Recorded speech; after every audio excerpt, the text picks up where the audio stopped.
जय हिंद दोस्तों, स्वागत है आप सभी का आपके अपने परिवार में। कैसे हैं आप लोग, बताइए। राधे राधे भाई, राधे राधे सभी को, राधे राधे। कैसे हैं आप लोग, बताओ भाई। बढ़िया है, मज़े में है, स्वस्थ हैं।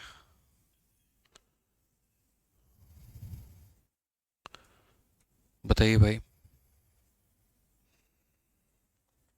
बहुत शानदार, बहुत शानदार। नमस्कार भाई, सभी को नमस्कार। कैसे हो? Good evening, good evening, good evening. चलिए, तो आज दिन है फ्राइडे का, और आज फ्राइडे के दिन में बहुत ही बढ़िया तरीके से हम लोग अपने एलिगेशन के टॉपिक को आगे बढ़ाएंगे, और जहाँ तक हमने पढ़ा था उसके बाद में आगे की चीज़ों को कवर करेंगे। ठीक है। उम्मीद करते हैं कि आप यहाँ पर रिवाइज करके बढ़िया तरीके से आए होंगे। ठीक है। How are you? मैं बहुत बढ़िया हूँ, मैं बहुत बढ़िया हूँ। हाँ, इधर ठंड है थोड़ी सी। ठीक है, इधर ठंड शुरू हो चुकी है दिल्ली में। चलो, आ जाओ भाई।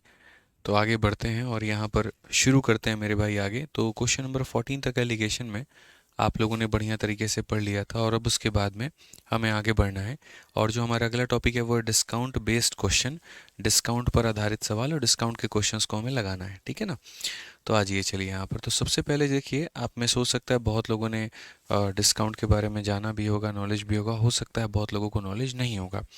तो पहली बात मैं आपको बताऊं कि डिस्काउंट होता क्या है। तो जैसे किसी भी वस्तु पर अगर आपको कोई एक ऑफर मिलता है तो उसको हम क्या कहते हैं? डिस्काउंट कहते हैं। जैसे मानो 100 रुपये का सामान है, 10 रुपये का ऑफर मिल गया, तो वो हमारा डिस्काउंट हो गया। ठीक है। तो अच्छा, उसके बाद में यहाँ पर डिस्काउंट में एलिगेशन कैसे लगता है। तो जैसे मान लीजिए कि मेरे पास में दो वस्तु हैं, एक पेन भी है और एक पेंसिल भी है। मैं दोनों को सेल कर रहा हूँ किसी को, तो वहाँ पर क्या होगा कि जैसे पेन पर मैंने 10% का डिस्काउंट दिया, पेंसिल पर हो सकता है मैंने 30% का डिस्काउंट दिया, ओवरऑल मेरा 25% का डिस्काउंट आ गया। तो यहाँ पर रेशियो किसका निकलेगा? तो मार्केट प्राइस का निकलेगा। ऐसा क्यों होता है? इसीलिए होता है क्योंकि जिस तरीके से प्रॉफिट के परसेंट को जब आप कैलकुलेट करते हैं तो वो बराबर में होता है प्रॉफिट अपॉन सीपी इंटू 100 के। ठीक है ना। तो उसी तरीके से जब आप डिस्काउंट के परसेंटेज को कैलकुलेट करते हैं तो ये बराबर होता है डिस्काउंट अपॉन में एमपी इंटू 100 के। तो जैसे अगर आप प्रॉफिट के परसेंट में एलिगेशन लगाओगे तो सीपी मिलेगा, और डिस्काउंट के परसेंट में एलिगेशन लगाओगे तो एमपी का रेशियो मिलेगा। इसीलिए अगर आप डिस्काउंट के परसेंट में एलिगेशन लगाते हो तो आपको किसका रेशियो मिलता है? एमपी। एमपी का मतलब होता है मार्केट प्राइस, जिस पर आप किसी भी वस्तु को खरीद रहे होते हैं। तो आइए चलिए हम आगे बढ़ते हैं और आगे क्वेश्चन नंबर 15 को देखते हैं। क्वेश्चन नंबर 15 में यहाँ पर क्या कहा है। तो बोला गया यहाँ पर कि एक सेलर है और सेलर के पास में दो वॉचेस हैं, 8% और 15% डिस्काउंट ईच के। तो सेलर सेल्स टू वॉच, किसी पर मेरे भाई यहाँ पर देखो, अगर इस सेलर की हम बात करें तो किसी सेलर मतलब किसी वॉच पर यहाँ पर जो है 8% का डिस्काउंट है, किसी पर हमारा 15% का डिस्काउंट है। Total market price of both the item are 2100। Find the difference between the market price of both the item if total discount is 12%। यानी कहने का मतलब यहाँ पर यह है कि देखिए, एक विक्रेता दो घड़ियों को किसी को 8% पर, किसी को 15% के छूट पर बेचता है। दोनों वस्तुओं का कुल अंकित मूल्य हमारा 2100 रुपये है। कहा गया अगर कुल मिलाकर के छूट 12% का है तो उनके अंकित मूल्य में अंतर हमारा कितने का होगा। तो हम यहाँ पर क्या करेंगे? तो हम यहाँ पर ये बोलेंगे, पहले वस्तु पर जो डिस्काउंट है वो यहाँ पर 8% हो जाएगा, दूसरे वस्तु पर जो डिस्काउंट है वो हमारा 15% हो जाएगा। टोटल मेरे भाई जो डिस्काउंट है वो हमारा 12% हो जाएगा। तो 8 है, 15 है, और ये कितना हो जाएगा? 12 हो जाएगा।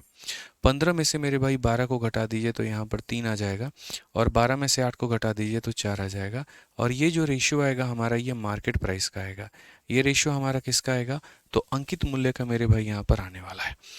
ये रेशियो किसका आएगा? तो मार्केट प्राइस का आएगा। मतलब पहली वाली वस्तु और दूसरी वाली वस्तु के मार्केट प्राइस का जो रेशियो है वो यहाँ पर 3 और 4 का रेशियो है।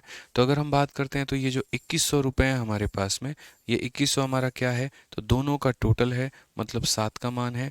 और जो हमसे पूछा गया है वो मेरे भाई डिफरेंस बिटवीन द टू, इन दोनों का अंतर पूछा गया, तो अंतर हमारा कितना होगा? 1 हो जाएगा। अंतर हमारा कितना होगा मेरे भाई? यहाँ पर 1 हो जाएगा। तो ये हमारा करेक्ट आंसर कितना होगा? 300 होगा, और ये हमारा बिल्कुल ऑप्शन नंबर बी जो होगा सही उत्तर होगा। ऑप्शन नंबर बी क्या होगा मेरे भाई यहाँ पर? सही उत्तर होगा। प्रीतम कहते हैं sir SSC math is very best book, thanks for its. चलिए बहुत बढ़िया बात है, अगर आप उसका फ़ायदा उठा पा रहे हैं और आपको उससे बेनिफिट मिल रहा है तो बहुत अच्छी बात है। Keep it up. आ जाइए, अब आगे बढ़ते हैं सिंपल इंटरेस्ट वाले। देखो डिस्काउंट के ऊपर में बहुत ज़्यादा क्वेश्चन बनता नहीं है। एक क्वेश्चन था जो मैंने आपको करवा दिया कि एक पार्ट पर डिस्काउंट, दूसरे पार्ट पर डिस्काउंट, दोनों का मिला करके डिस्काउंट, और रेशियो मिलेगा तो मार्केट प्राइस का मिलेगा। अब यहाँ पर आते हैं और सिंपल इंटरेस्ट वाले क्वेश्चंस को हम देखते हैं क्या कहा गया है। तो देखिए जैसे मान लीजिए कि आप किसी को मेरे भाई पैसा देते हो, ठीक है। मान लीजिए कि मैंने है ना दो अलग अलग बैंक से लोन ले रखा है, ठीक है, या मैंने दो अलग अलग बैंकों को लोन दिया है, ऐसा भी हम कह सकते हैं। तो एक बैंक मुझे 8% का ब्याज देती है, दूसरा बैंक 15% का ब्याज देती है, और जब मैं दोनों का एवरेज निकालता हूँ तो मुझे यहाँ 10% का ब्याज मिलता है। तो यहाँ पर मेरे भाई किस बैंक में किस रेशियो में मैंने पैसा निवेश किया है वो मुझे कैसे पता चलेगा, तो वो आपको एलिगेशन बताएगा। हालांकि इसको बेसिक से भी किया जा सकता है, ठीक है। सर पटना में कुछ मास्टर लोगों को जलन हो गई है आपसे 6 दिसंबर को जो आप आ रहे हैं। देखो ऐसा नहीं है, किसी को किसी से जलन नहीं होती है। हाँ थोड़ी सी किसी को बातें बुरी लग जाती हैं, कोई बुरा मान जाता है, तो कोई दिक्कत नहीं है। सारे आप लोगों के शिक्षक हैं, आपको किसी की बातों का बुरा नहीं मानना है, ठीक है। और बाकी अगर कोई चिढ़ रहा है तो हम उसके ऊपर में कोई कुछ कह नहीं सकते हैं। हर किसी की अपनी मनोदशा है, और हर किसी की अपनी मेरे भाई सोचने की, समझने की, ग्रास्प करने की क्षमता है। सब अच्छे हैं, सब अच्छा पढ़ाते हैं, कोई टीचर कभी अपने नज़रों में खराब पढ़ाने की कोशिश नहीं करता है, ठीक है। तो जाने दो, जो जैसा सोच रहा है हमें उससे फ़र्क नहीं पड़ता है। मैं अपने बच्चों से मिलने आ रहा हूँ पटना में, मैं रैंकर्स गुरुकुल के चैंपियन से मिलने आ रहा हूँ पटना में, और मैं उनसे मिल करके उनके जीवन में जो सहयोग हो सकता है, जो गाइडेंस हो सकता है, मेरा उद्देश्य यहाँ पर वो है, ठीक है। छोटी सी कहानियों से, छोटी सी बातों से, छोटी सी मोटिवेशनल स्टोरी से, ठीक है, उनकी चीज़ों को समझते हुए यहाँ पर कि कैसे उनकी जीवन चलता है, ठीक है, किस तरीके से उनकी सुबह की शुरुआत होती है, कैसे उनका रात एंड होता है, क्या उनकी पढ़ाई में दिक्कतें आ रही हैं, ये सारी बातें हमें पटना में करनी है, ठीक है ना। कि आप मेरे से कुछ जीवन का सीख लेकर के जा पाएँ, और मैं आपसे मेरे भाई अपने जीवन में कुछ मूल मंत्र लेकर के जा पाऊँ। हमने जब तैयारी यहाँ पर किया था, ठीक है, तो हम कितने बजे उठते थे, कितने बजे पढ़ते थे, कितने मतलब कैसे मेंटेन करते थे, जब हमारी जीवन में परेशानी आई तो हमने उसके ऊपर में कैसे विजय प्राप्त किया उनके ऊपर में। तो ये सारी बातें हम लोग वहाँ शेयर करेंगे, बहुत सारी बातें होने वाली हैं, और एक शायद लाइफ चेंजिंग सेमिनार वो हो सकता है, ठीक है। तो वो बातें होंगी। बाकी ये सब चीज़ों के ऊपर में फोकस मत करिए। मुझे लगता है कि जैसे अर्जुन से जब द्रोणाचार्य ने पूछा था, ठीक है, जब क्या हुआ था मेरे भाई, एक बड़ा प्यारा सा कहानी है, छोटा सा 2 मिनट का मैं आपको सुनाऊंगा। कि जब गुरुकुल में द्रोणाचार्य जी सब किसी को शिक्षा दे रहे थे, ठीक है, तो वहाँ पर अर्जुन भी थे, भीम भी थे, युधिष्ठिर भी थे, मतलब पांचों पांडव थे, और भी काफ़ी सारे लोग थे। तो उन्होंने क्या किया था कि एक पेड़ पर मछली बांध दी थी, ठीक है। और उन्होंने ये कहा था कि इस एक बड़ा सा पतीला रख दिया था, पतीले के अंदर में पानी था, मतलब ड्राम जो हो गया, और उन्होंने कहा था इस पानी में देख करके तुमको ऐसे यहाँ देखना है, ऐसे है निशाना ऊपर की तरफ में इसे लगाना है, ठीक है, और मछली की आंख पर जो है तुमको फोकस करना है, उसके आंख पे तीर लगाना है। तो जब पहली बार भीम आए वहाँ पे, उनसे पूछा कि बताओ तुमको क्या दिख रहा है। तो उन्होंने कहा गुरुजी आप दिख रहे हैं मुझे, यहाँ पर जो है मेरे भाई लोग दिख रहे हैं, पेड़ दिख रहा है, पौधा दिख रहा है। इसी तरीके से एक करके सभी पांडवों को बुलाया गया, सबसे पूछा गया, तो सबके अलग अलग उत्तर थे। किसी ने कहा मुझे मछली दिख रही है, मुझे पेड़ दिख रहा है, मुझे तीर दिख रहा है, मुझे बांध दिख रहा है। लेकिन जब अर्जुन को बुलाया गया और अर्जुन से पूछा गया वहाँ पे कि अर्जुन तुम बताओ यहाँ पर तुम्हें क्या दिख रहा है, कहता गुरुजी मुझे कुछ नहीं दिख रहा, बस मुझे वो मछली की आंख दिख रही है। मतलब उसका उद्देश्य क्लियर था कि अगर मेरे गुरु ने मुझसे ये कहा है तो मुझे सिर्फ उसी के ऊपर में फोकस करना है, मुझे 100 चीज़ें आसपास की फोकस नहीं करनी है, नहीं तो मेरी ऊर्जा बंट जाएगी, मैं यहाँ पर जो है विफल हो जाऊँगा, मैं अपने गोल को प्राप्त नहीं कर पाऊँगा।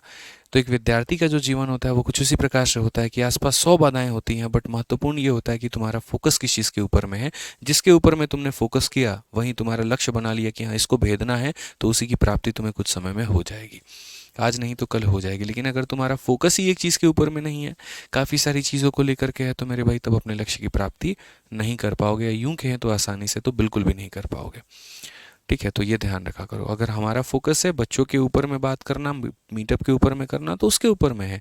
बाकी कौन आ रहा है, गा रहा है, रो रहा है, जा रहा है, उससे फ़र्क नहीं पड़ता, ठीक है। आप भी जीवन में अपने इसी तरीके से अपने उसूल को बना करके इसके ऊपर में चले तो ज़्यादा अच्छा है। ठीक। आइए चलिए, तो हम यहाँ पर बात करते हैं सबसे पहले साधारण ब्याज को लेकर के। तो साधारण ब्याज की यहाँ पर कहानी क्या है, ज़रा ये समझिए। तो सिंपल इंटरेस्ट में जैसे किसी एक व्यक्ति को आपने पैसा दे दिया तो उसका रेट यहाँ लिखिए, दूसरे को आपने मेरे भाई दे दिया तो उसका यहाँ लिखिए, टोटल आपने दे दिया तो उसको आप यहाँ पर लिखिए। आपको पता है ना। अब उसके बाद में जो सिंपल इंटरेस्ट मेरे भाई मिलता है वो किसके ऊपर में मिलता है, तो सिंपल इंटरेस्ट मेरे भाई मिलता है पैसे के ऊपर में, ब्याज के ऊपर में। यानी अगर हम बात करें तो देखो रेट का फॉर्मूला होता है, और रेट का फॉर्मूला क्या होता है, तो रेट का फॉर्मूला बाबू होता है हमारे SI अपॉन में क्या हो जाएगा, प्रिंसिपल, और इंटू 100 अपॉन में क्या हो जाएगा, तो टाइम हो जाएगा। तो अगर हम एक साल के लिए बात करें तो टाइम की कोई वैल्यू नहीं है, और अगर टाइम की वैल्यू नहीं है तो जैसा मैंने आपको बताया था कि बाबू जब प्रॉफिट का तुम परसेंट निकालते हो तो लिखा होता है प्रॉफिट अपॉन में CP इंटू 100 लिखा होता है ना। तो प्रॉफिट के परसेंट में किसका रेशियो मिलता है, CP का। जब तुम डिस्काउंट का मेरे भाई यहाँ पर परसेंटेज में एलिगेशन लगाते हो तो ये लिखा आता है डिस्काउंट अपॉन में MP इंटू 100। तो उस तरीके से डिस्काउंट के एलिगेशन में MP का रेशियो मिलता है। तो सेम ऐसे ही साधारण ब्याज में जब आप रेट लगाते हैं तो SI अपॉन प्रिंसिपल इंटू 100 होता है एक साल के लिए। तो यहाँ पर अगर हम बात करें तो अगर हमको रेट का परसेंटेज पता करना होगा तो रेट के परसेंट में एलिगेशन लगाने पर प्रिंसिपल का रेशियो मिलेगा, और इसीलिए हमें किसका रेशियो मिलता है, तो मूलधन का अनुपात मिलता है। अब इसके ऊपर में क्वेश्चन हम करते हैं और यहाँ पर हम समझते हैं। इसके क्वेश्चन थोड़े से कठिन होते हैं, बट मुझे पता है आप लोग इसको बना सकते हैं, दिक्कत आपको नहीं आएगी। देखिए अभी हम पटना जा रहे हैं, इसके बाद में यूपी हो गया, राजस्थान हो गया, हरियाणा हो गया, बच्चे हर जगह पर हम लोग आएंगे, और उसके लिए जब जब आएंगे तो आपको बता देंगे। तो जब आप लोग ये पूछते हैं ना कि सर यूपी कब आओगे, हरियाणा कब आओगे, मन बड़ा दुखी सा होता है कि हम एक बार में ऐसे कैसे जा सकते हैं हर जगह पे। सब चीज़ों के लिए एक वक्त लगता है। तो पेशेंस रखिए, आपके घर पर भी आएंगे, मिल करके जाएंगे आपसे। ठीक है, बस आपको थोड़ा सब्र रखना है, थोड़ा पेशेंस रखना है। ठीक। आइए चलिए यहाँ पर क्वेश्चन को पढ़िए, यहाँ पर क्या कहा गया है। तो बोला गया हरीश इज हैविंग 40,000। हरीश के पास में कितना है, तो 40,000 रुपये है। उसने मेरे भाई पैसे को दो बैंक में डिपॉजिट किया है। ठीक है। Interest given by first bank, interest given by first bank is 9.5% per annum, and that of second bank is यहाँ पे 5.5% पर एनम। एक बैंक ने यहाँ पर 9.5% का ब्याज दिया, दूसरे बैंक ने यहाँ पर 5.5% का ब्याज दिया। At the end of year Harish got 3200। साल के अंत में ब्याज के तौर पर उसको 3200 रुपये मिले। तो find the difference between the balance amount deposited in both the bank. इस क्वेश्चन को कराने के पहले मैं मेरे भाई आपसे यहाँ पर ये चाहूँगा कि देखो ये हमारे पास में एक बड़ा प्यारा सा हमारा भाई है, और इस भाई के पास में काफ़ी सारा धन दौलत है, बहुत ही पैसा है। तो इसने सोचा कि यार जीवन में है ना, हम बहुत कमाना चाहते हैं, तो बहुत कमाना चाहते हैं तो अपने कमाई को अगर बैंक में रखे रहेंगे तो बात तो बनेगी नहीं। तो इसने अपने सारी पूंजी को, जो भी इसके पास में मेरे भाई पैसा वैसा था यहाँ पे, इस पैसे को इसने दो अलग अलग जगह पे निवेश करने का सोचा। दो अलग अलग बैंक में मेरे भाई यहाँ पे, एक बैंक हो गया HDFC बैंक, मान लेते हैं यहाँ पर प्राइवेट बैंक है, और दूसरा बैंक हमारा स्टेट बैंक है, यहाँ पे SBI करके है। चूंकि प्राइवेट बैंक है तो हमेशा ब्याज ज़्यादा देगा। तो मान लीजिए इसने यहाँ पर इसके पैसे पर कमिटमेंट की कि हम 12% का रेट देंगे, और इसने यहाँ पर अपना मेरे भाई कमिटमेंट दिया कि हम सिर्फ 5% का देंगे।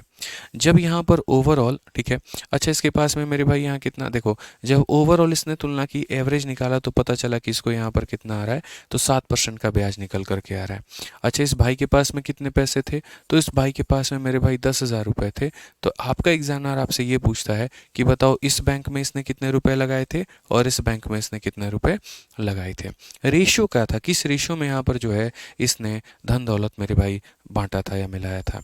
तो अगर हम बात करते हैं तो हम यहाँ पर बोलेंगे, ठीक है, 12% में से 7% कम कर दो, तो यहाँ पर बड़े में से छोटा घटा दीजिए तो आपका आ जाएगा मेरे भाई 5, और मेरे भाई 7 में से 5 को कम कर दीजिए, आपका आ जाएगा यहाँ पे 2। ठीक है, एक काम करिए, इस 10,000 को मेरे भाई आप यहाँ पर 14,000 बना लीजिए, वो आपके लिए ज़्यादा अच्छा होगा। कि मान लेते हैं यहाँ पर 14,000 रुपये इसने मेरे भाई निवेश किया है। कितना निवेश किया, 14,000 निवेश किया। तो 14,000 में मेरे भाई इस बैंक के पास में कितना निवेश किया था, इस पास में कितना निवेश किया था।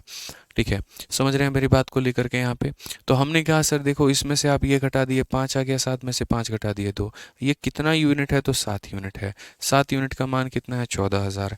तो अगर हम बात करते हैं यहाँ पर तो 2 और 5 कितना हो जाएगा, 7 यूनिट। 7 यूनिट का मान हमारा कितना हो जाएगा, तो 7 यूनिट का मान हमारा 14,000 हो जाएगा।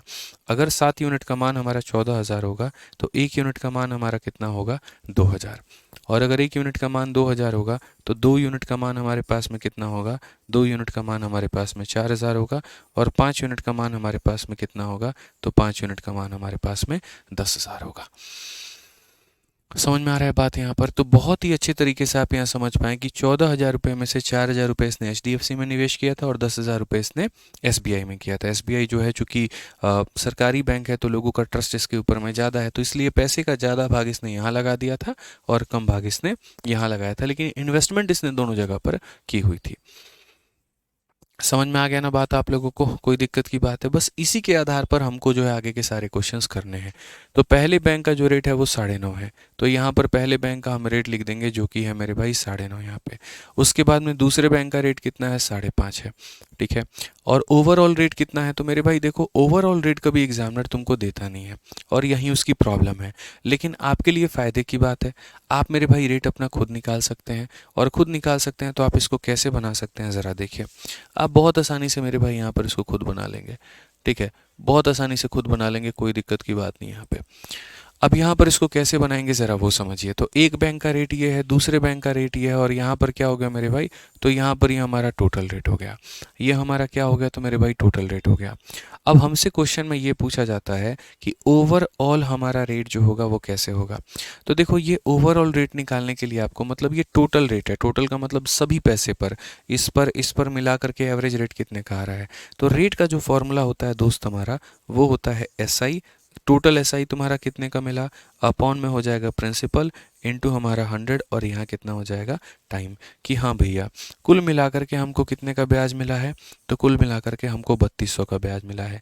कितने के ऊपर में मिला है, तो हम बात करेंगे मेरे भाई यहाँ पर 40,000 के ऊपर में मिला है, ठीक है। इनटू कितना कर देंगे, तो 100 कर देंगे। और टाइम हमारा कितने का आएगा, तो कहा गया at the end of year, यानी 1 साल के अंत में। तो 1 साल के अंत में यहाँ पर क्या लिख देंगे, 1 लिख देंगे। अगर 2 साल के अंत में होता तो 2 साल लिख देंगे।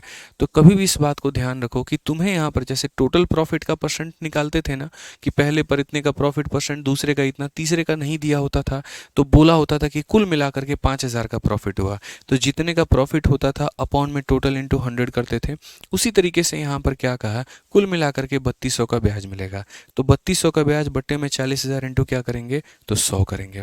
आप यहाँ पर देखिए तो आप बोलेंगे 2 0 और 2 0 मिलकर के पूरा खत्म, और 4 से काटेंगे तो यहाँ पर 8 बार में, और अगर 8 बार में जाएगा तो टोटल जो रेट है हमारा वो हमारा कितना चला आएगा, तो टोटल जो रेट है मेरे भाई यहाँ पर वो हमारा 8% आ जाएगा, ठीक है। 9.5 में से 8 को घटा दीजिए तो ये मेरे भाई यहाँ पर 1.5 चला जाएगा, और 8 में से 5.5 को घटा दीजिए तो ये मेरे भाई हमारा 2.5 चला जाएगा। इसको हम क्या बोलते हैं, तो इसको हम यहाँ पर मेरे भाई बोलेंगे पैसे का रेशियो, ठीक है। दशमलव से हमारा दशमलव खत्म हो जाएगा, 5 से काटोगे 5 बार में, 5 से काटोगे 3 बार में यहाँ पे। तो इस अनुपात में इस भाई ने यहाँ पैसे निवेश किए थे। समझ रहे हैं मेरी बात को लेकर के? अब क्वेश्चन में यहाँ पर क्या कहा गया, तो क्वेश्चन में मेरे भाई यहाँ पर बोला गया कि हरीश के पास में कितने पैसे हैं, तो हरीश के पास में 40,000 रुपए हैं। ये 40,000 कितने का मान है, तो ये हमारा 8 का मान है। और हमें क्या पूछना है, difference in the balance of deposited, यानी दोनों में कहने का मतलब दोनों का डिफरेंस कितने का है, तो 2 का मान। 2 से अगर हम काटेंगे तो 4 बार में, और 4 से काटेंगे हम मेरे भाई यहाँ पर तो बड़े आसानी से 10,000 बार में बोल देंगे। ऑप्शन नंबर सी जो होगा करेक्ट आंसर होगा, ठीक है। सर SSC मैथ्स की न्यू एडिशन कब आएगी? बच्चे अभी 1 डेढ़ महीने के बाद में आएगी, अभी नहीं आएगी।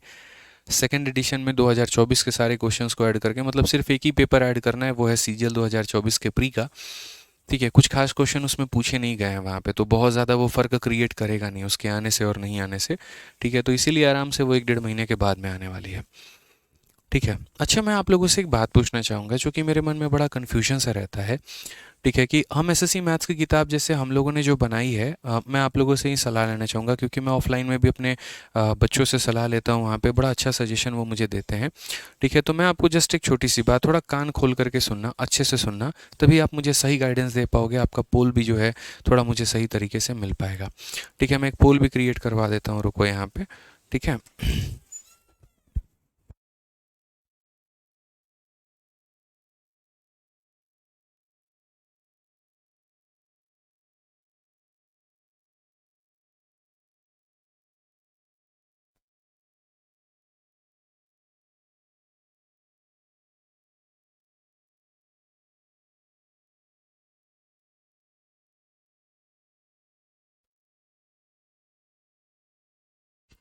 अब देखो मैं आपसे जो पूछना चाहता हूँ वो ये यहाँ पे, चूंकि मैं बड़ा असमंजस में हूँ और काम भी कर रहा हूँ।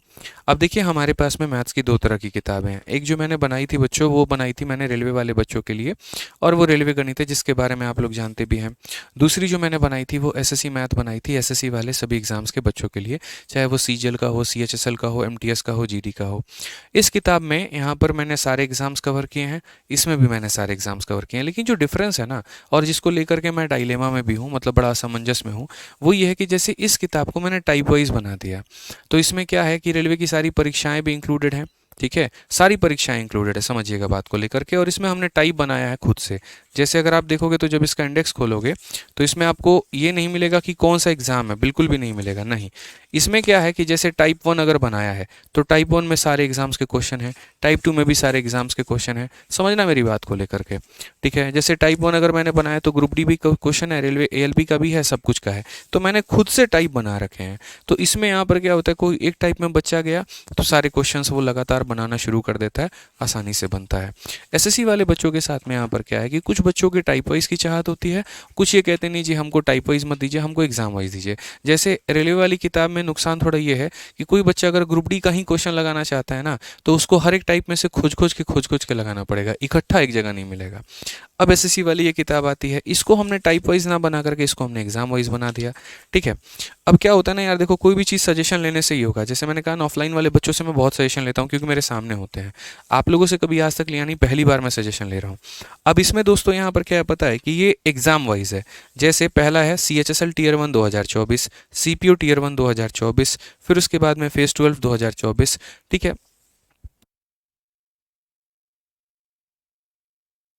तो ये है हमारा मेरे भाई एग्जाम वाइज। अब इसमें क्या है कि टाइप नहीं बना रखे हैं, इसमें सिर्फ है जैसे मानो कि कोई बच्चा सीपीओ का तैयारी कर रहा है, खाली सीपीओ सीपीओ सीपीओ का क्वेश्चन लगा ले। कोई मेंस का कर रहा है, खाली मेंस का लगा ले।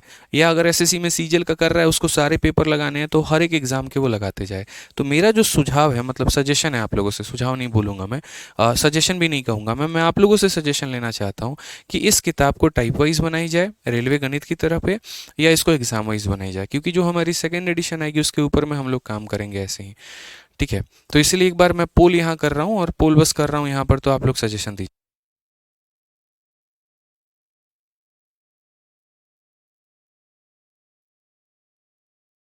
तो अभी पोल करके एक बार आप लोग बता दो यहाँ पे, ठीक है। पोल मैंने क्रिएट कर दिया है, और नो टाइमर।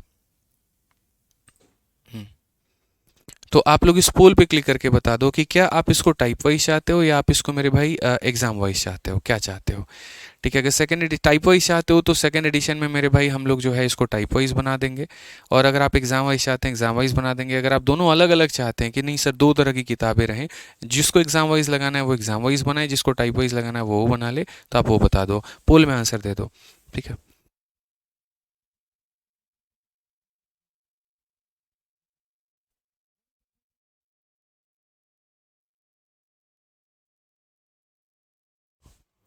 क्या चाहते हैं आप लोग?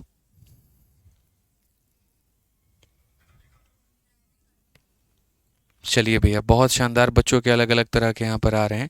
40% बच्चे कह रहे हैं टाइप वाइज, और बाकी जो है बच्चे कह रहे हैं एग्जाम वाइज, ठीक है। बहुत बढ़िया, बहुत बढ़िया है, कोई दिक्कत नहीं है, ठीक है। आप लोग पोल में आंसर देते रहिएगा, बताते रहिएगा, ठीक है।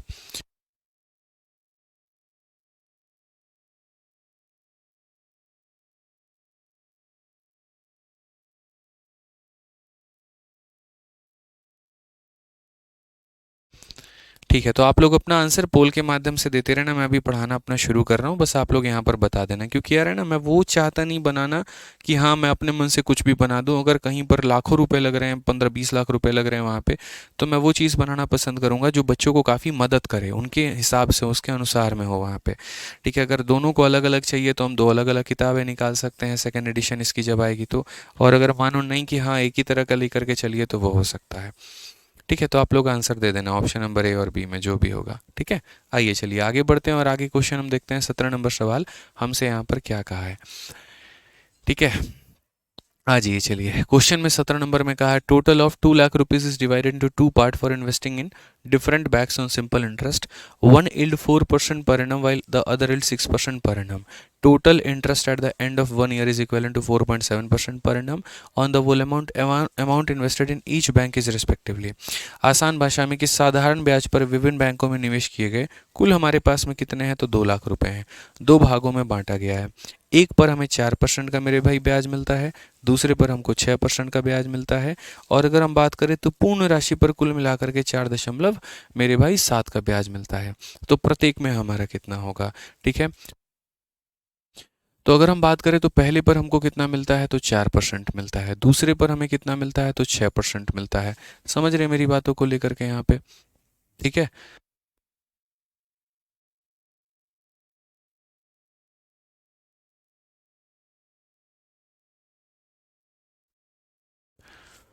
ठीक है, आ जाइए यहाँ पे चलिए। तो ये हमारा 4% हो गया, ये हमारा 6% हो गया। टोटल पर हमारा कितना है, टोटल पर हमारा मेरे भाई 4.7% है। अगर हम देखेंगे 6 में से 4.7 को घटा दीजिए तो हमारा 1.3 आ जाएगा। 4.7 में से मेरे भाई 4 घटा दीजिए तो 0.7 आ जाएगा। अगर हम इसका रेशियो देखेंगे तो हमारा ये रेशियो कितने का हो जाएगा, ये रेशियो 13 और 7 का हो जाएगा। मतलब यहाँ पर जिन पैसों को हमने मेरे भाई निवेश किया है, जिन पैसों को हमने यहाँ पर निवेश किया है मेरे भाई, वो मेरे भाई यहाँ पर कितना है और क्या है। तो हम बोलेंगे सर ये जो हमारे पास में 2 लाख रुपए हैं सर यहाँ पे, ठीक है। वो मेरे भाई दो, और यहाँ पर ये 2 लाख रुपए हैं। ये 2 लाख रुपए हमारा कितने का मान है, तो 2 लाख रुपए हमारा 20 का मान है। और हमें यहाँ पर क्या पूछा गया है, तो हमसे बोला गया हर एक पार्ट का वैल्यू कितना है। तो हमने यहाँ पर ये कहा कि देखिए 13 और 7 मिला करके हमारे होते हैं 20 यूनिट।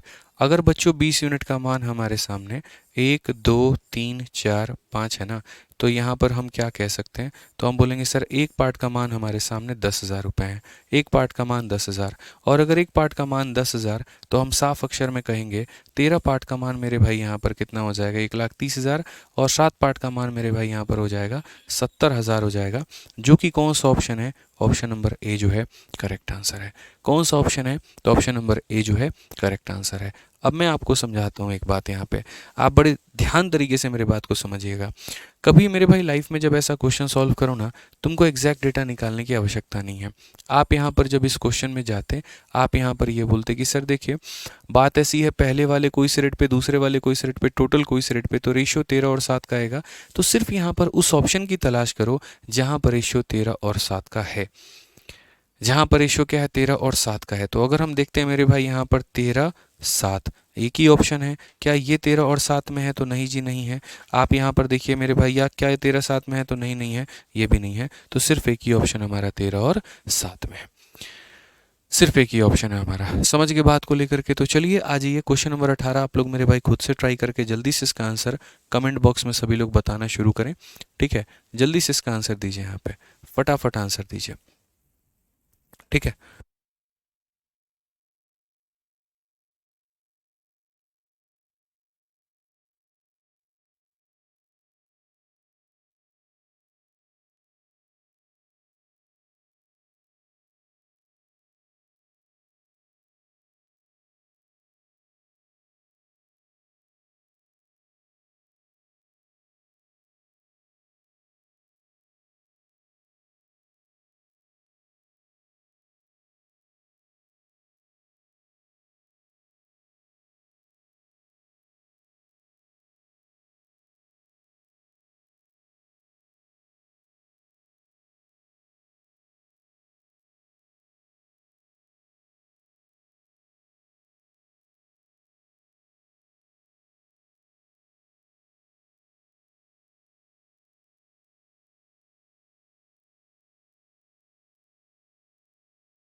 देखिए सेकंड एडिशन वाली जो किताब है अभी 1.5 2 महीने के बाद में आएगी।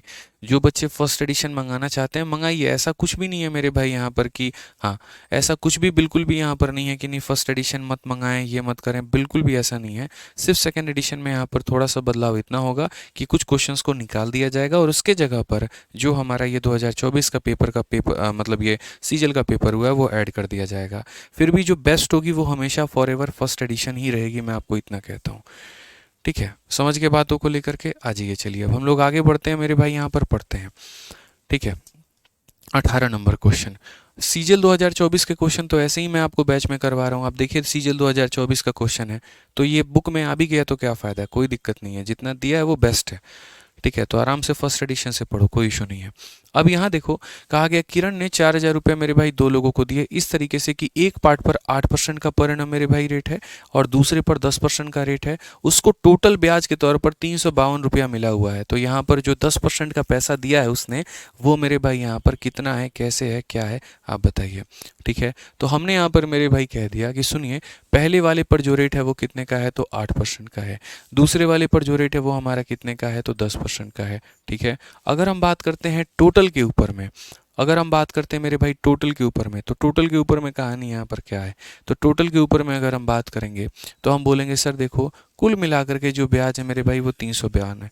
तो यहाँ पर जो टोटल का रेट निकलेगा वो कैसे निकलेगा, तो बोलेंगे सर 352 का हमारा ब्याज है। ठीक है, कितने के ऊपर में है, तो हम बोलेंगे सर 4,000 के ऊपर में है। इनटू यहाँ पर कितना करेंगे बच्चों, तो 100 करेंगे। और कितने समय के ऊपर में है, तो एनुअल सिंपल इंटरेस्ट है, मतलब यहाँ पर 1 साल में है।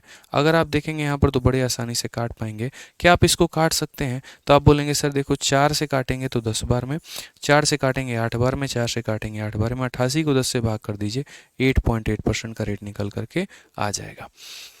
ठीक है, तो पहले पर अगर हम बात करते हैं तो पहले पर रेट हमारा 8 का है, दूसरे पर रेट हमारा 10 का है, टोटल हमारा रेट कितने का है बच्चों, 8.8 का है। ठीक है, अब उसके बाद में 10 से अगर हम इसे घटाते हैं तो हमने यहाँ पर कहा ना 1.2 हमारा हो जाएगा, और हम इसमें से इसको घटाते हैं तो हमारा 0.8 हो जाएगा। दशमलव से दशमलव को हटा दीजिए, 4 से काटिएगा 3 बार में, 4 से काटिएगा 2 बार में। समझ में आ गया बात। यहाँ पर 4 से काटेंगे कितनी बार में दोस्तों, 3 बार में, 4 से काटेंगे 2 बार में। तो क्वेश्चन में यहाँ पर कहा गया कि जो उसने 4,000 रुपये दिए उसमें 10% वाला कितना है, यानी ये जो 4,000 रुपये हैं, ये 4,000 रुपये कितने के मान है, तो 4,000 रुपये मेरे भाई यहाँ पर 5 के मान है। उसके बाद में हमसे कहा गया 10% वाले की वैल्यू बताओ, मतलब हमको 2 यूनिट का मान बताना है। तो बड़ी आसानी से मेरे भाई मैं बोलूँगा 800 का डबल कितना होता है, 1600 होता है। तो करेक्ट आंसर हमारा कितने का होगा, 1600 होगा। ऑप्शन नंबर डी जो होगा सही आंसर होगा। तो एलिगेशन एक ऐसा कंसेप्ट है ना जो बहुत सारे चैप्टर्स के क्वेश्चंस को बड़ी आसानी से आपको बनाने में काफ़ी मदद करता है। समझ गए मेरी बातों को लेकर के आप लोग। ठीक है, सभी लोग एक बार पोल में ज़रूर अपना आंसर दे दीजिएगा। ठीक है, एक दोबारा फ्रेश पोल बनवाया, वो वाला पोल गलती से डिलीट हो गया था, तो इससे हमें थोड़ा एनालिसिस करने में बड़ा मदद मिलेगा। तो पोल हमने कमेंट बॉक्स में पिन कर दिया, सब लोग अपना अपना एक बार वोटिंग कर दें। ठीक है, आ जाइए चलिए यहाँ पे। अब आगे बढ़ते हैं, 18 के बाद में मेरे भाई यहाँ पर 19 नंबर क्वेश्चन देते हैं। 19 नंबर क्वेश्चन यहाँ पर क्या है, 1 मिनट का बच्चों आपके पास में वक्त है, आप लोग इसको बना करके दिखाइए, जल्दी से दिखाइए यहाँ पे।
चलिए बहुत शानदार बच्चों, यहाँ पे सभी लोगों का आंसर ऑप्शन नंबर ए आ रहा है। अब हम लोग इस सवाल को थोड़ा गहराइयों में समझते हैं, सीखते हैं यहाँ पर क्या है।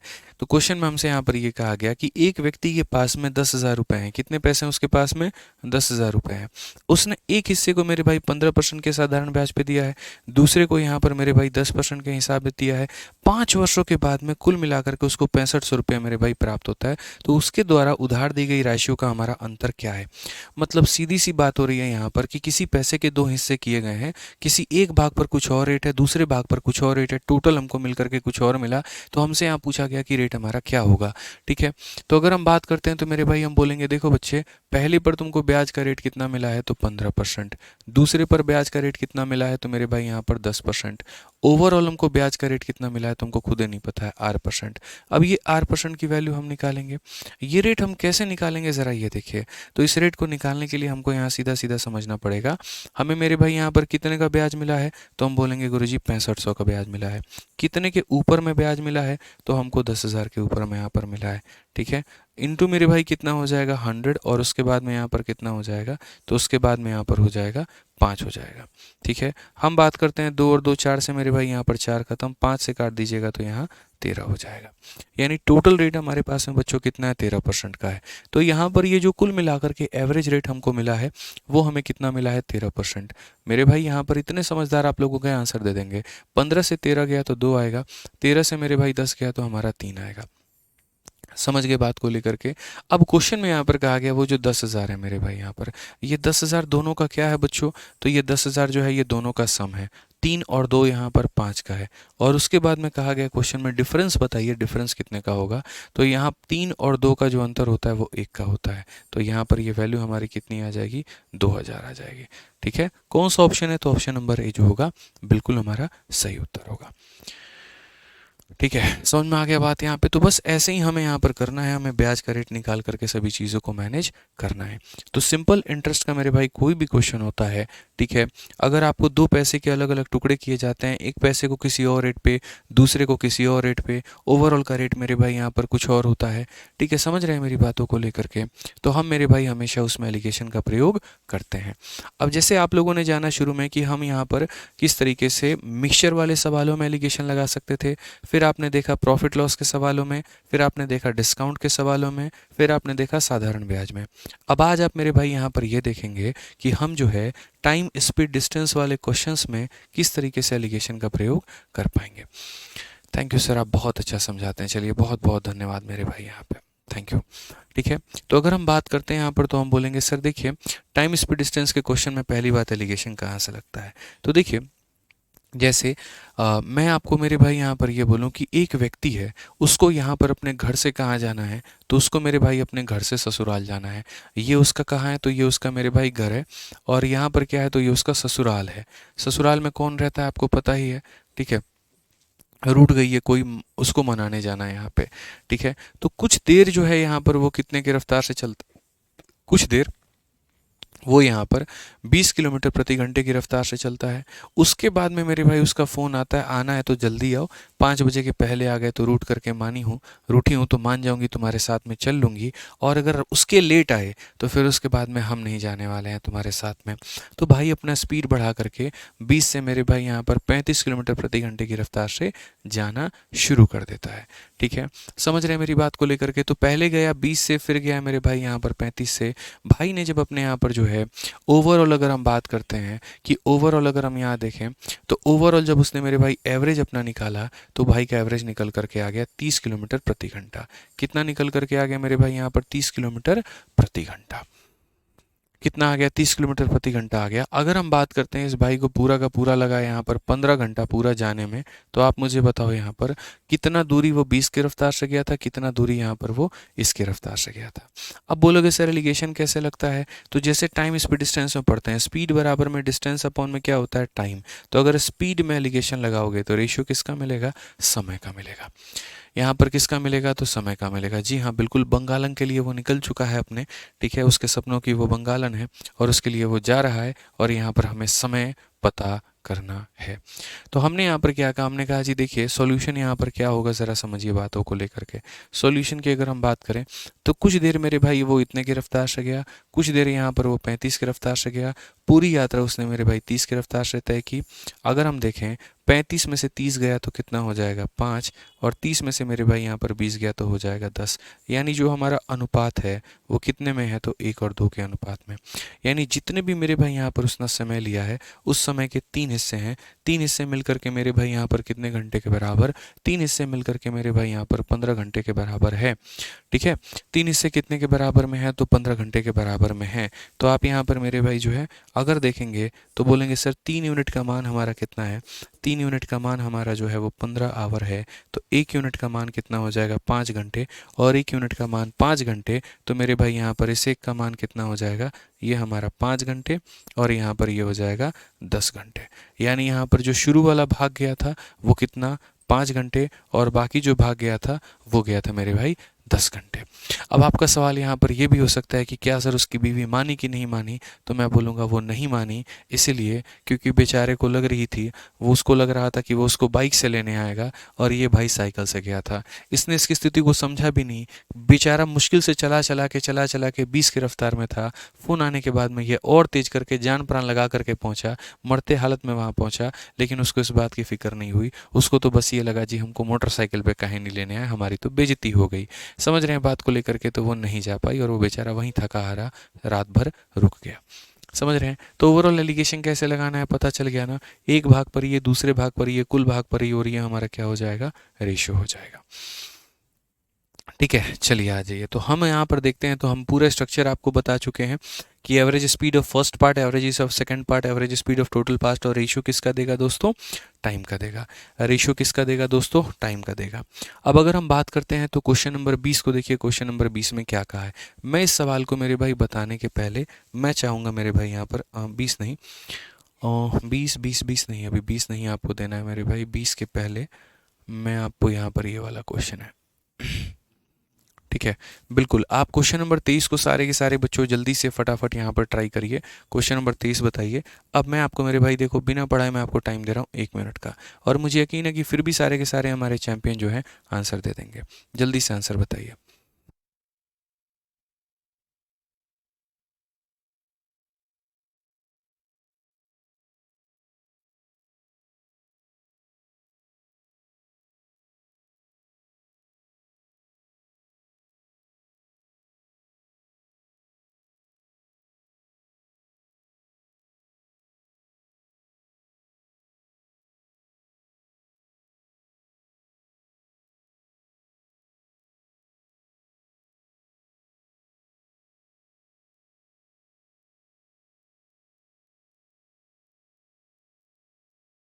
चलिए आ जाइए। सर अगर 3 लोग पैसा लगाते हैं या कुछ भी करते हैं तो कैसे बनेगा, तो बेसिक से बनेगा।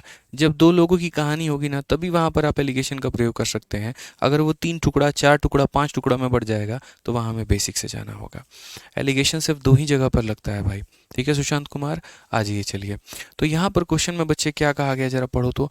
बोला गया a man drive his car at a speed of 50 kilometre per hour for 2 hour and then decide to slow down for 40 kilometre hour till the end of the journey.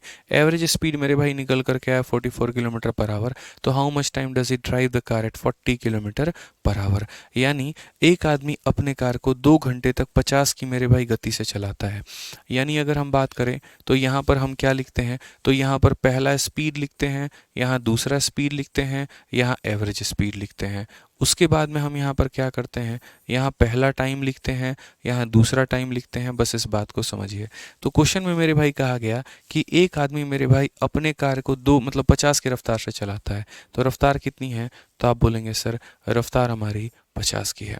दूसरा वाला आदमी मेरे भाई कितने की रफ्तार से चलाता है, तो दूसरे वाले आदमी की बात करें यहाँ पर तो वो 40 की रफ्तार से चलाता है। कितने की रफ्तार से मेरे भाई चलाता है, तो 40 से।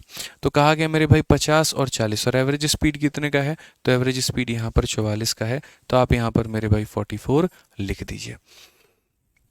ठीक है, अब अगर हम क्वेश्चन में बात करें यहाँ पर, तो बोला गया आदमी अपने कार से 2 घंटे तक इतने की रफ्तार से चलाता है। यानी ये 50 की रफ्तार से कितने घंटे तक चलाएगा, तो 50 की रफ्तार से मेरे भाई 2 घंटे तक चलाएगा। और क्वेश्चन में कहा गया अपनी कार 40 की गति से कितना दूर चलाएगा, 40 की गति से कितना दूर चलाएगा, तो 50 की गति से 2 घंटा, तो 40 की गति से कितना घंटा। आप यहाँ पर एलिगेशन का प्रयोग करिए। अगर आप देखेंगे 44 में से 40 को आप घटा देंगे तो आपके सामने 4 आ जाएगा। 50 में से इसको घटा देंगे तो मेरे भाई 6 आ जाएगा। अब गौर से आप देखिए 4 के जगह पर उसका आधा लिखा गया है, तो यहाँ 6 के जगह पर क्या होगा, उसका आधा यानी कितना होगा, 3 होगा। और जो मेरे भाई 3 आंसर दे रहे हैं बिल्कुल यहाँ पर सही उत्तर दे रहे हैं। ऑप्शन नंबर सी जो होगा बिल्कुल सही उत्तर होगा। ऑप्शन नंबर सी जो होगा मेरे भाई यहाँ पर क्या होगा, बिल्कुल हमारा सही उत्तर होगा। तो आप समझ पाए यहाँ पर किस गति से इतना घंटा, इस गति से मेरे भाई कितना घंटा की ओवरऑल इतना है, तो उसका आंसर आप निकाल पाए हैं। आइए चलिए अब यहाँ पर मेरे भाई अब टाइम बहुत हो गया। अब यहाँ पर हम लोग क्या निकालेंगे, तो अब हम लोग मेरे भाई डिस्टेंस निकालेंगे कि हमारा डिस्टेंस कितना है। तो एक क्वेश्चन यहाँ पर ये देख लीजिए क्या कहा गया। एक व्यक्ति दिल्ली से आगरा गया, कुछ दूरी मेरे भाई बस से और बाकी दूरी उसने ट्रेन से यात्रा की। तो हमें पता है यहाँ पर कि कुछ दूरी उसने बस से मेरे भाई यात्रा की है और बाकी दूरी उसने किससे की है यहाँ पर, तो बाकी दूरी उसने यहाँ पर ट्रेन से की है। उसने पूरी दूरी तय करने में 6 घंटे में 360, देखो पूरी दूरी तय करने में यहाँ पर समय कितना लिया, तो 6 घंटे। दूरी कितनी थी, तो 360 किलोमीटर। बस की औसत गति हमारी कितनी है, तो बस की औसत गति हमारे सामने 48 किलोमीटर प्रति घंटा है। ठीक है। ट्रेन की औसत गति हमारे सामने कितनी है, तो ट्रेन की औसत गति हमारे सामने 120 किलोमीटर प्रति घंटा है। तो ये देखो यहाँ पर ये मेरे भाई बस का एवरेज स्पीड हो गया यहाँ पे। ठीक है। ये हमारे सामने मेरे भाई यहाँ पर ट्रेन का एवरेज स्पीड हो गया। टोटल एवरेज स्पीड कितना होगा, तो अगर हम टोटल एवरेज स्पीड की बात करें, ओवरऑल एवरेज स्पीड की बात करें, तो एवरेज स्पीड निकालने का मेरे भाई तरीका क्या होता है, तो एवरेज स्पीड निकालने का तरीका होता है total distance upon total time. यानी हम बात करेंगे तो 360 बटे में हमारा 6 हो जाएगा, जिसको अगर हम काटे तो मेरे भाई 60 की रफ्तार आएगी। जिसको अगर हम काटे तो कितना आएगा, तो एवरेज स्पीड की अगर हम बात करते हैं तो ये हमारा 60 किलोमीटर प्रति घंटा आएगा। 120 में से 60 गया तो बच्चे कितना आएगा, यहाँ पर 60 आएगा। और अगर हम बात करेंगे 48, देखो 60 में से 48 गया तो कितना आएगा, 12 आएगा। इट मीन्स यहाँ पर रेशियो कितने का होगा, तो 1 और 5 का। ये किसका रेशियो है मेरे भाई यहाँ पर, तो टाइम का रेशियो है। तो टाइम का रेशियो कितना है, 5 और 1 का अनुपात। टाइम का रेशियो मेरे भाई यहाँ पर कितना है, 5 और 1 का अनुपात। तो यहाँ पर अगर हम बात करते हैं तो बोलेंगे सर देखिए 6 यूनिट मिल करके यहाँ कितने घंटे के बराबर, 6 घंटे। 6 यूनिट मिल करके 6 घंटे, तो यहाँ पर देखो फिर से 5 और 1 6, मेरे भाई 6 यूनिट हमारा बराबर है किसके, तो 6 यूनिट बराबर है 6 घंटे के। तो 1 यूनिट बराबर होगा हमारे 1 घंटे के, तो 5 यूनिट बराबर होगा 5 घंटा और 1 यूनिट बराबर होगा 1 घंटा के। समझ रहे हैं बात को लेकर के। अब क्वेश्चन में बच्चों यहाँ पर क्या पूछा गया है, जरा वो देखो। क्वेश्चन में कहा गया फाइंड, यहाँ पर क्या हो जाएगा, तो find the distance cover by the train. Distance मेरे भाई ट्रेन ने कितने की दूरी तय की, आप हमको ये बताइए। तो याद रखिए मेरे भाई यहाँ पर डिस्टेंस हमारा क्या होगा, तो आप यहाँ बोलेंगे सर डिस्टेंस बराबर पता है क्या होगा, स्पीड इनटू टाइम। तो अगर मैं ये पता करना चाहता हूँ कि मैंने यहाँ पर मेरे भाई जो है, ठीक है, कितनी दूरी तय की बस से, तो मुझे यहाँ पर बस की रफ्तार लेनी होगी 48 घंटा और 48 किलोमीटर इंटू 5, तो ये मेरे भाई हो जाएगा 240 किलोमीटर की। और अगर कभी मेरे भाई मुझे यहाँ पर ट्रेन का रफ्तार पता करना है, तो मतलब ट्रेन की दूरी पता करनी है कि डिस्टेंस कवर बाई ट्रेन कितना होगा, तो हम बोलेंगे 120 की रफ्तार से वो 1 घंटा गया है, तो उसने दूरी जो तय की होगी वो 120 किलोमीटर तय किया होगा। कौन सा ऑप्शन होगा, तो ऑप्शन नंबर ए होगा। समझ रहे हैं ना। तो आपको तरीके समझने पड़ेंगे, आपको सीखना पड़ेगा कि यहाँ पर इसका स्पीड लिखा जाता है, यहाँ इसका लिखा जाता है, यहाँ एवरेज लिखा जाता है। एवरेज स्पीड का मतलब होता है total distance upon total time. तो यहाँ से एवरेज स्पीड आ गया। एलिगेशन लगाने पर क्या मिलेगा, तो टाइम का रेशियो मिलेगा। ठीक है। तो एलिगेशन लगाने पर मेरे भाई अगर टाइम का रेशियो मिलेगा तो आपने देखा कि टाइम कितना कितना लगा है। अगर यहाँ पर अभी तक तो इतना पार्ट आप कर रहे थे, एग्जामिनर थोड़ा एक कदम आगे बढ़ करके आपसे पूछ लिया कि चलो एक काम करो, टाइम तो हमको पता, तुम बता दोगे, तुम दूरी निकाल करके दिखा दो। तो आप बोलोगे इससे दूरी निकालने के लिए इसकी स्पीड को इससे टाइम से गुना करना है, और इसकी दूरी को निकालने के लिए इसकी स्पीड को इससे टाइम से गुना करना है। ठीक है। जल्दी से फटाफट मुझे यहाँ पर इस सवाल का आंसर दे दीजिए, 21 नंबर क्वेश्चन कितना होगा, जल्दी से मेरे भाई। टाइमर मैं आप लोगों के लिए सभी के लिए ऑन कर रहा हूँ, आंसर चाहिए मुझे जल्दी से।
आइए चलिए मेरे भाई यहाँ पर जल्दी से आंसर बताइए कितना होगा यहाँ पे। सभी लोग ऑप्शन नंबर बी बता रहे हैं। मैं आपको पता है क्यों वक्त देता हूँ इतना।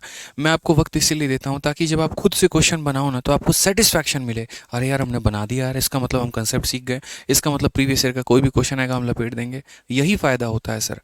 समझ रहे हैं बातों को लेकर के, तो ध्यान दीजिए। आइए चलिए। तो कहा गया man cover a distance of 60 kilometre in 5 hour. मेरे भाई यहाँ पर कितने की दूरी उसने तय की है, तो 60 किलोमीटर की। और कितने घंटे में की है उसने, 5 घंटे में। कुछ दूरी ट्रेन से की है इतने की रफ्तार से, कुछ दूरी मेरे भाई फुट से की है। तो अगर हम बात करते हैं यहाँ पर, तो कुछ दूरी उसने किसने की है, तो मेरे भाई यहाँ पर ट्रेन से की है। और कुछ दूरी उसने किससे की है, तो मेरे भाई यहाँ पर फुट से की है। अगर हम बात करते हैं ट्रेन की रफ्तार को लेकर के, तो ट्रेन की रफ्तार हमारे सामने कितना है, तो 15 किलोमीटर मेरे भाई यहाँ पर प्रति घंटा है। फुट की रफ्तार की अगर हम बात करेंगे तो वो हमारा कितना है, 10 किलोमीटर प्रति घंटा है। अगर हम एवरेज बात करेंगे मेरे भाई यहाँ पर, तो एवरेज हमारा टोटल हमारा कितना हो जाएगा, एवरेज स्पीड हमारा कितना हो जाएगा ये बताओ। तो एवरेज स्पीड की बात करेंगे ना, तो हम बोलेंगे 60 किलोमीटर कितने घंटे में, तो 60 किलोमीटर मेरे भाई 5 घंटे में। यानी हमारा हो जाएगा मेरे भाई 12 किलोमीटर प्रति घंटा। कितना हो जाएगा, 12 किलोमीटर प्रति घंटा। तो ये हमारा हो जाएगा मेरे भाई 12 किलोमीटर प्रति घंटे के हिसाब से। अब अगर हम बात करते हैं यहाँ पर, तो हम क्या कहेंगे, तो हम यहाँ पर बोलेंगे डिस्टेंस जो है वो किसने कितना कवर किया। 15 से 12 गया 3 आ जाएगा, 12 से 10 गया मेरे भाई यहाँ पर 2 आ जाएगा। समझ गए, क्लियर है ये बात, यहाँ कोई दिक्कत की बात है। अब क्वेश्चन में यहाँ पर कहा गया कि देखो 2 और 3 यूनिट है। 2 और 3 यूनिट कितना होता है, 5 यूनिट। कितना होता है बाबू, 5 यूनिट। और कितना घंटा, 5 घंटा। 5 यूनिट 5 घंटा, 1 यूनिट 1 घंटा। तो यहाँ 2 यूनिट कितना हो जाएगा, 2 यूनिट 2 घंटा। और 3 यूनिट कितना हो जाएगा, 3 घंटा। अब किसकी दूरी पूछ रहा है, तो डिस्टेंस कवर बाई ट्रेन पूछ रहा है। तो ट्रेन का मेरे भाई डिस्टेंस नहीं बता दोगे, बताओ। 15 की रफ्तार 2 घंटे, तो सीधा बोलोगे मालिक 15 × 2 यानी कितना हो जाएगा, 30 किलोमीटर।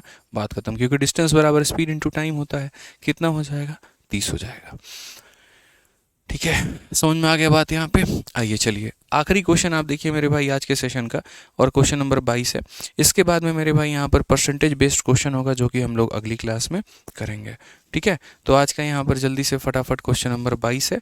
22 नंबर मेरे भाई आंसर बता दीजिए कितना होगा, जल्दी से बता दीजिए। ठीक है, बता दीजिए भाई, आंसर बताइए। तो बोलेंगे सर देखिए, a person travel 255 kilometre in 7 hour in 2 stages. First part जो है वो मेरे भाई बस से जाता है 30 की रफ्तार से। सेकंड पार्ट जो जाता है वो ट्रेन से 45 की रफ्तार से। बताओ वो बस से कितना गया। एकदम हल्का सवाल है। आप यहाँ पर बोलेंगे सर एक पार्ट बस है, तो दूसरी पार्ट क्या है सर, ट्रेन है यहाँ पे। अगर हम बात करते हैं बस से, तो बस की जो रफ्तार है वो हमारी है 30 किलोमीटर प्रति घंटा की। उसके बाद में ट्रेन की जो रफ्तार है सर हमारी, वो हमारी है 45 किलोमीटर प्रति घंटा की। एवरेज स्पीड हमको नहीं पता है, कोई दिक्कत नहीं, हम एवरेज निकालेंगे। तो एवरेज निकालेंगे तो हम यहाँ पर क्या कहेंगे ज़रा देखो। ठीक है, एवरेज निकालने के लिए हम यहाँ पर क्या कहेंगे, तो एवरेज स्पीड निकालने का मतलब मेरे भाई क्या होता है, total distance upon total time. तो ये हमारा मेरे भाई हो जाता है टोटल डिस्टेंस, और अपॉन में हो जाता है टोटल टाइम। यानी मेरे भाई 255 और अपॉन में कितना होता है, 7 होता है। 255 अपॉन में कितना होता है, तो 7 होता है। तो 255 और अपॉन में कितना हो जाएगा, तो 7 हो जाएगा। अब यहाँ पर अगर हम देखते हैं, तो हमने यहाँ पर कहा सर, समझिएगा मेरी बात को लेकर के, नीचे हमारा कितना है, क्या 7 इसको काट पाएगा, 7 तिरके 21 45, नहीं काट पाएगा। तो नहीं काट पाएगा, तो हमने मेरे भाई बढ़िया तरीके से एलिगेशन को तोड़ना सिखाया है कि अगर नीचे कोई संख्या आ जाती है तो हर किसी में उतने से गुना करो। 7 आ गया, इसमें भी 7 से गुना करो, इसमें भी 7 से गुना करो, और इसमें भी 7 से गुना करो। तो ये हमारा हो जाएगा 210 मेरे भाई यहाँ पर। ये हमारा कितना हो जाएगा, तो देखो ये वैल्यू कितनी हो गई, तो सीधा सीधा बोलोगे मालिक 210। ये वैल्यू कितनी हो गई, तो हो जाएगा सर 315। और अगर हम ये वैल्यू देखेंगे तो हो जाएगा हमारा 255।